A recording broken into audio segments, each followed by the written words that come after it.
Welcome back to the Crenbowl Weekly Recap. I'm Big Papa Pope, here to take you through the penultimate week of the season. First up in Division A, we have the powerhouse matchup of the Sages Lizardmen going up against Eichton's Orcs. This is the match between the number 1 and number 2 teams in Division A. With both teams already locked into the playoffs, this match is for seeding purposes mostly, but a little bit of bragging rights as well.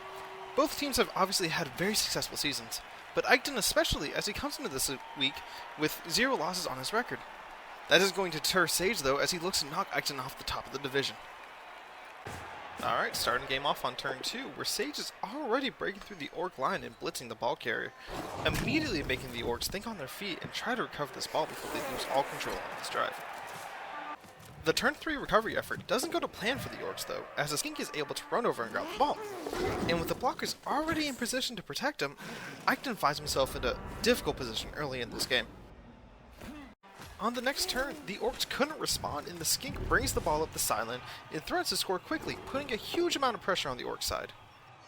To Eichton's credit, he's able to put a player on the Skink ball carrier, but that one dodge he has to make proves to be no issue as the Skink runs in for the touchdown, putting the Lizardmen up 1-0 before turn 6. Though Eichton gave the ball up early, there's still plenty of game left for him to recover. On to turn 7. The Orcs see a window of opportunity with the receiver behind the Lizardmen line. Seeing this, the Orc ball carrier rolls to the right and throws the ball, only to fail the throw twice and have the ball scatter onto the ground, turning it over. Capitalizing on this opportunity, the Skinks use their agile and stunty nature to sprint around the Orc line and retrieve the ball for themselves, once again putting the Orcs on the back foot, but perhaps a little bit of hope as a handoff is attempted and failed, leaving the ball on the ground once again. That hope is short-lived, however, as a Skink dodges away from a defender, grabs the ball, and runs in for the touchdown, making the score 2-0 going to the locker room. An unfortunate failed pass puts Eichton in a really tough spot, but great job to Sage to respond quickly and put a commanding lead on the leader in the division. And unfortunately, if Eichton was hoping for a break in the second half, such mercy cannot be found in Sage today as he begins his assault onto the Orc side of the field by creating a cage, making it near impossible to get to the ball carrier. To make matters worse for these Orcs, the Skink is able to sprint away from the pack, almost guaranteeing another score for the Lizardmen squad. And in a move that the Sage is known for at this point, he hands the ball off to his Source counterpart, trying to squeeze out a little more SPP before this game ends. Now, on the final turn, the Source runs in for the touchdown, making this game 3-0 and putting a huge win on the board for Sage. A big scalp was taken by him today, and with also taking the number 1 spot from Eichton, he has the favorable seeding going into the playoffs. From 2 teams fighting for seeding, we go to a team fighting for a spot in the top 4. We have Thralljo's Vampires, who sits 5th in the division, going up against Jaywalker's Underworld Denizens.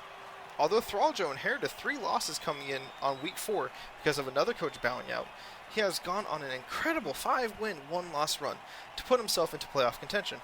Someone who is eager to spoil the party, though, is Jaywalker, who may be out of the playoff race, but he would be more than happy to be the one to decide if Thralljo makes it in to fight for the trophy.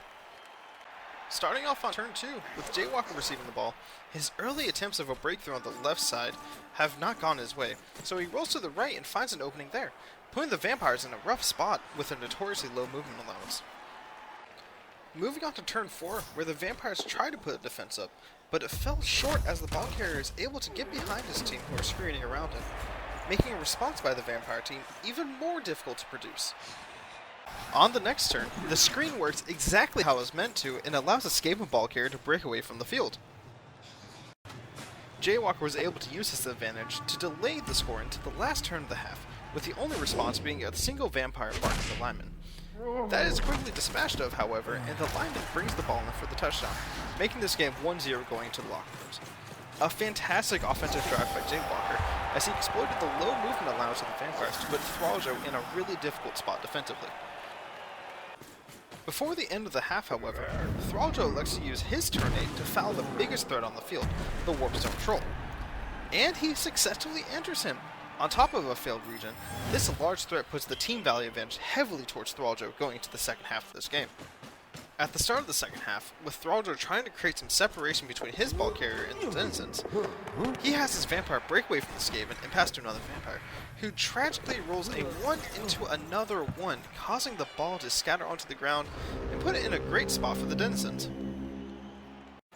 never to miss an opportunity when it's given to them, the denizens grab the ball off the ground and throw it to an open receiver, who also fails their respective catch rolls, once again putting the ball onto the ground and putting it into an opportunistic spot for the Vampires.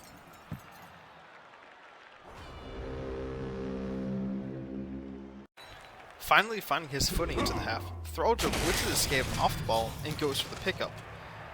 And even though the pickup fails and causes a turnover, an adjacent Vampire catches the ball in the scatter, a little silver lining for the Vampires.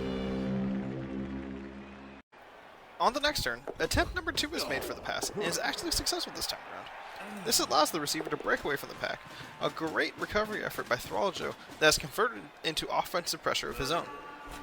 On turn 13, the Vampires are finally able to score themselves, making this game 1-1 going into the final turns of this match. With this being a must-win game for Thralljoe, however, he needs to find a way to get the ball back and score before the end of this game. Something that might be a hindrance to Thralljoe's plans, an unfortunate touchback allows the ball to go to a Goblin on the midfield line, who then promptly runs down the sideline on his turn, putting the Vampires in an unexpected position that Thralljoe needs to react to promptly. Trying to seal the game away, the Goblin ball carrier tries to run into the end zone, but fails the final dodge roll, causing a turnover and giving the Vampires a final chance to win this game.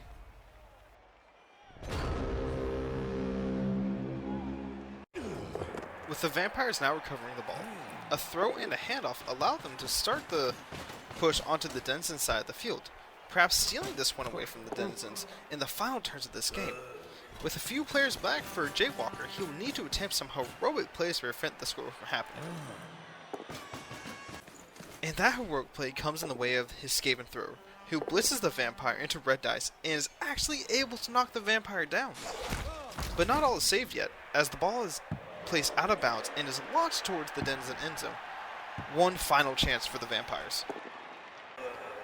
On that final chance, with no rerolls left, the Thrall runs to pick up the ball and fails the pickup, ending this game 1-1. A huge hit to Thralljoe's chances for a playoff berth.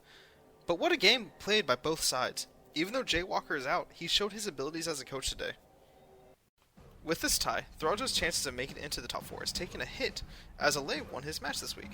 With going into week 11, Thralljoe plays Eichton, who is probably looking to go into the playoffs on a positive note after his defeat against the Sage. But the top 4 division A go as Sage at 9-0-1, Eichton losing his first place spot this week at 8-1-1, Von Kahn third at 7-2-1, and Alay at 6-0-4, with Thralljoe the only player on the outside with a chance of making it in at 5-1-4. Leaving Division A and going into Division B, the first game we are looking at is Coach Detectives Norse versus Biopox's Vampires. Despite being in 6th place, Biopox actually shares the same number of wins as Coach Detective, who sits in 3rd, and 2 others at 5. With it being so close in wins, the game is vital to both teams' chances of making the playoffs. Going into the match, Biopox needs to try and keep his players on the field so that the second half of the game is such a massive uphill battle for himself. Meanwhile, Detective needs to use the brutality of the Norse to give it to Biopox's Vampires. Alright, jumping into turn 1, after a blitz kickoff event, a Vampire sprints to the ball carrier and knocks him down, already stopping the Norse offense before it can even begin. Later into the turn, another Vampire actually runs in and throws the ball to an open receiver. While putting the Vampire team in scoring range, the Norse are already surrounding the receiver before even starting their own turn. Into their turn, a Dauntless Runner comes in and knocks the Vampire down, dropping the ball and putting the momentum in the Norse's favor. But with all 3 Vampires on the Norse's side of the field, Biopox can find himself sneaking away here with the touchdown. That happens on turn 3 when a Vampire dodges away, picks up the ball, and runs in for the touchdown, making this game 1-0 in the fairly early days of it. While an unfortunate kickoff event for Detective, it was fantastic coaching that allowed Biopox to capitalize on the event and come out of this drive with the advantage. Jumping to turn 6, the Norse have a receiver behind the defensive line, and they throw successfully to him, allowing this receiver to break away from the pack and out of the movement allowance of the defense, almost guaranteeing a very quick response by the Norse. In fact, the Vampires were so out of position that the Norse are able to delay the score until the end of the half, but the ball carrier runs in and scores, making the game 1-1 halfway into this game. This drive really showcased the slow nature of the Vampires and why positioning is so important for them, because as soon as Detective broke away, Biopox had no chance of mustering a defense. Not to be outdone, the Vampires decide to attempt a breakaway of their own on their first possession of the second half, with a Vampire catching the ball and running deep into Norse territory. That threat doesn't last long though, as the Norse surround the Vampiric ball carrier and actually injure him, putting him off the field for the rest of the drive as an Apothecary brings it back to play. But unfortunately, a lot of Biopox's team is gone at this point in the drive. And with shades of the first half, once again the Norse pick up the ball, and this time hand it off to an open receiver, who then breaks away far from anyone on the Vampire team, practically sealing away this 2-1 victory. To show the disadvantage that Biopox is at this point in the game, here we can see 8 of his players knocked out or injured, with 2 of his Vampires in reserves due to the bloodlust that couldn't be stopped because all the thralls were gone. Looking at this amount of removal, it's understandable that Biopox couldn't put up much of a fight in the second half. And with little opposition, the Norse run the ball into the end zone, making this game 2-1. As I said before, the amount of removal on Biopox's side made it almost impossible for him to stop Detective. But this showcases how well Detective is at using the brutality of the Norse to his full advantage. Desperate to try anything to tie this game, the Vampire ball carrier runs out of a tackle zone, but unfortunately fails and leaves the ball right at the Norse's feet, causing a turnover. Despite all these losses that Biopox has suffered, there is one final chance for him to tie this game. A thrall picks the ball up to throw to an open Vampire, only for Norse to intercept the ball, putting the final nail in the coffin for these Vampires. And with that interception on the final turn of the game, the ball is ran to a free Norse player and handed off to him, who then runs and scores, ending this game 3-1 and putting Biopox out of playoff contention. Although Detective ran a great game and used the brutality of his players well, one has to feel for Biopox, because if that late interception didn't happen, then we are looking at a 2-2 tie and with his playoff dream still alive. Unfortunately, the dice had other plans, and we see another coach bow out of the playoff race. Into the final match of Division B, we have Grey Kirby's Skaven versus Hellbent Wolfbot's Chaos. Going into this game, Grey Kirby is among the 2 in Division B with 6 wins, and at the top of the division, with the other coach being Zeldamari's Dark Elf team. If Kirby gets out of here without a loss today, he is in a very good position to make it into the top 4. Meanwhile, Hellbent Wolfbot is among the 4 teams that have 5 wins going into Week 10. Wolfbot will need a few games to go his way for him to have a chance to make it to the playoffs, but with a win here, he can take a huge step and make that possibility for himself. Starting into turn 3, a dauntless gutter runner cage dives into the ball carrier, getting the ball out of his hands thanks to a strip ball. As of this turn, it doesn't do much, but it does instill fear into the Chaos team that the option is there and the Skavens are not afraid to go for these risky blocks. To recover on this offensive drive, the Beastman picks up the ball once again, but this time runs into the middle of the field where he is flanked on almost all sides by Chaos players, giving the Skaven very limited opportunity for another cage dive. And using that protection, the Chaos players spread out and form a wall on the left side of the field, giving the Beastman ball carrier an open lane to run down. Great positioning by the Chaos coach here. Despite that good positioning, the wall that was set up has been pushed and bent, allowing a lane for that dauntless gutter runner to come in and knock the Beastman down, and once again putting the ball on the ground. These Skaven tactics actually end up bearing fruit, as on the last play of the half, the Beastman ball carrier, seeing the screen in front of him, decides to hand the ball off to his teammate in an attempt to run around the screen. Unfortunately, the handoff fails. Twice, in fact. Ending the half 0-0 and no Chaos score. Great defensive work by Kirby to stop the Chaos in their tracks. Going into the second half on turn 11 with the Skaven receiving, this team wastes no time having a gutter runner break away into the end zone, allowing the ball carrier to do a short pass to him, quickly making this game 1-0 in favor of the Skaven team. While Wolfbot showcased a grindy kind of offense in the first half, Kirby comes into the second half showing what a fast and agile team like the Skaven can do. Well, the second half is truly showing defense is out of the window, as on the very next turn, the Chaos are able to hand off and pass the ball to break away from the pack, already threatening to tie the game up even though the drive is only just starting. In one last defensive attempt, however, that pesky dauntless gutter runner once again runs in and knocks the ball onto the ground, putting a few dice rolls between the Chaos and their touchdown. On to turn 13, where unfortunately for the Skaven, this Beastman is not having issues picking up the ball. So he picks it up, runs into the end zone, actually ending this game at 1-1. A great game by both sides. Kirby showed great defensive knowledge in the first half that prevented the Chaos from going up early. Wolfbot also did a great job, using his high-strength Chaos Warriors to pave the way for his touchdown run. Now let's look at what the games did this week to the standings. With Zeldamari winning his game this week, he is locked into the playoffs, the only one in Division B to do so. With Hellbit Wolfbot tying this week, he hangs on to playoff hope. If he wants to get in, he's going to have to win in week 11 and have someone above him lose. The people still in the playoff picture go as Zeldamari locked in, sitting first in the division, Grey Kirby holding on to his second place spot with that tie against Wolfbot, Coach Detective in third thanks to his win this week, Kelleridian fourth holding on after a win this week as well, and finally Wolfbot in fifth, waiting for one of those three teams to trip up and take their spot. Moving on to Division C, we have Heckle's Chaos versus Zalash's Camry. Zalash is still leading Division C and is looking to clinch a playoff berth this game. He has shown his prowess as a coach all season and is a sure favorite going into the playoffs. Heckle, unfortunately, is out of playoff contention, but is looking to take down a huge coach today to show that he can still run with the big teams. This is one of the few matchups where the Chaos are actually outstrengthed by their opponent. Heckle is going to have to get creative to stay in this game. Jumping into turn 5, where the Camry have created an opening on the right side of the field, allowing the ball carrier to run down with no opposition. This puts the Chaos defenders out of position and are going to have to scramble to muster their defense once again. Unfortunately, Heckle isn't able to produce that defense and allows the Lash to get closer to the end zone on turn 6, practically guaranteeing the 1-0 score. This separation allows the Camry to delay until turn 8, making the game 1-0 going into lockdowns. So Lash's capability to cause misdirection with the defense is such a great skill of his. Even though the Camry are much slower than Chaos, this misdirection, as well as maintaining marks, help make the score happen. With the Chaos receiving in the second half, the drive starts off in a disaster, with the Beastman failing the GFI, and then injuring himself and putting him out of the rest of the game. A huge disadvantage for the Chaos team, as the rest of the squad has hardly moved before this. On turn 10, the recovery attempt is made by a Chaos Warrior who runs and picks up the ball and moves back to find protectors, already putting this offensive drive back on course. On the next turn, the Chaos Warrior breaks away from the Camry line, and with the defenders marked, the Chaos are in a great position to tie this game up. On to turn 13, where the Chaos Warrior blitzes the Camry off of him, and then runs in for the touchdown, making the score 1-all. The lack of speed on the Camry was their downfall here. After Heckle was able to punch a hole through the Camry line, the drive was almost guaranteed to end this way. On to turn 14, where the Camry are trying to score in the final turns of this game. The Camry player picks up the ball and tries to throw it, but one of the worst throws I've seen actually throws it over the head of his target and near the Chaos players.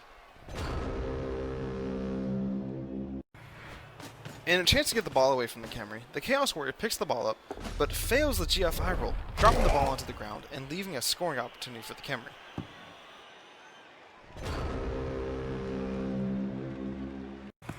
And on turn 15, the Camry blitzer picks the ball up and begins the final steps towards the end zone, giving the Chaos little chance to prevent the score. And on the final turn of the game, the blitzer sprints into the end zone, dives in, and scores, ending this game 2-1 in favor of the Camry. While Zalash is the winner of the game, massive amounts of props should go to Heckle, as he showed that his record does not show his true ability and that he can compete with the top of the league. Nevertheless, with this win, Zalash clinches a playoff berth and looks strong going into the final week of the league. In the final match of Division C, we have Mizu no Masuda Skaven versus I Eat Puppies High Elves. Mizu is another coach this week that is fighting for playoff life as he sits at 6th at 3-4-2. To get into the playoff picture, he needs a win here today, but that is going to be difficult for him as he is going against the current 4th-ranked team in the form of I Eat Puppies, who is looking to increase his record of 14-3 so that he can secure his position in the top 4. With the implications that are going into this match for the playoff picture, these two high-agility teams have to leave it all on the pitch for a chance of making it into the playoffs. Jumping into this match on turn 4, where Mizu is finally crossing midfield as he builds a cage around the gutter runner ball carrier. Interesting conservative play calling from Mizu, despite having such a fast and agile team. Perhaps a call he made given the matchup. On to turn 6, where the Skaven cage is still holding, allowing them to run up the field and reform the cage again, this time in the range of a touchdown, putting the High Elves in a desperate position of trying to delay the score until the end of the half. Unfortunately for the High Elves, the response wasn't enough as the gunner runner sprints away after a wrestle brings down the only elf in his tackle zone, allowing him to delay at the goal line until next turn, practically guaranteeing the 1-0 score. Practically guaranteeing, barring a blitzing elf, is what I should have said, as the final defensive move is made, knocking the ball out thanks to strip ball, and also bouncing it out of bounds where it shoots back into the field, giving the elves a chance at turning this drive around and perhaps scoring. Which is definitely more plausible as an elf gets up, grabs the ball, and throws a dart to a receiver downfield. What a play by Puppies. Unfortunately, despite the heroics, a rat ogre rumbles in and knocks the ball carrier down, allowing no score to happen this drive. Even though he didn't score, a fantastic series of plays by Puppies to make sure that the Skaven didn't score this drive either. Jumping into the second half with the Elves receiving, already feeling massive pressure from the Skaven, the Elven ball carrier has to dodge away from the surrounding rats, and does so successfully. What doesn't happen successfully is the pass afterwards, which results in the ball scattering onto the ground, as well as the turnover occurring, giving the Skaven a chance to recover this ball. This happens on turn 11, where Gunner Runner is able to grab the ball and begin the advance towards the other end zone. This time with a lot less opposition given the amount of clearance that the Skaven have been able to do. And finally on turn 12, after a pass is made, the Skaven finally score, making this game 1-0. Despite a mistake in the first half, Mizu was able to recover and take the lead thanks to some excellent clearance by his team. Puppies was also very close to scoring himself this drive, but unfortunately the dice got in the way of him. And on turn 14, if a visual representation is needed of how little personnel was on the field for Puppies, the Skaven waltz in, blitz the ball carrier down, and take another score for themselves, ending this game 2-0. This game shows that despite how fragile the Skaven can be themselves, players like the Rat Ogre offer excellent clearance opportunities for the team. And with this game, Mizu makes a statement of how he can cause some upsets if allowed in the playoffs. Let's take a look after the rankings this week. The biggest mover is Mizu after the win against I Eat Puppies, moving from 6th to 3rd, putting his future in his hands. Win next week and he's in. I Eat Puppies moves from 4th to 7th. While not out of the race yet, he has to rely on other coaches to lose for that to happen. The top 4 for this division are Zalash clinched at the top with a 2-game lead over the next coach, Bastoza in 2nd, Mizu up to 3rd, and Hawk dropping from 3rd to 4th after tying in his match this week. A lot of teams still in the running, and it's all to play for in Week 11. Before this match begins, a little transparency. The second match footage for Division D got corrupted, so we can only do one Division D match this week. But that match is going to be Flaming Dudes Orcs versus Aramis' Elven Union. Going into this game, Aramis sits at the top of the division at 7-1-1, already clinching a playoff berth for himself. Flaming Dude, on the other hand, is sitting at 4th and is fighting to survive and squeeze into the playoffs.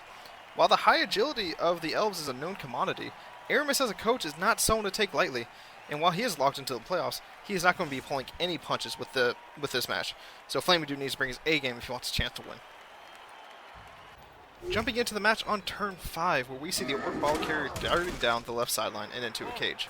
But with the Elves surrounding on all sides, they might find it difficult to get past and score. But by turn 8, that actually proves not to be an issue for the Orcs, as the slow grind bears fruit and the Orcs take it in for the score, making it 1-0 at halftime. While not providing much to show for a recap, the slow and conservative grind by Flaming Dude shows how to deal with high agility teams, by giving them no opportunity to get in. A great drive by the Orcs, and now it is on Aramis to respond. Moving on to turn 10, where after a little hiccup in the drive, the Elves pick the ball back off the ground and dive into Orc territory, trying to make the Orcs trip up on their own defense. On the very next turn, the ball carrier wastes no time getting into the end zone and scores in just 3 turns, making this one apiece. While the slow grind worked for Flaming Dude, Aramis showed that even if the Orcs are bashing through the Elves, they can still surprise and sneak in for a score. On turn 13, the cage and slow grind doesn't work out for the Orcs this time, as an Elf is able to get in and get a 1-dive block on the ball carrier, dropping the ball to the ground and forcing the Orcs to scramble to make sure the Elves don't get possession so deep into their own territory.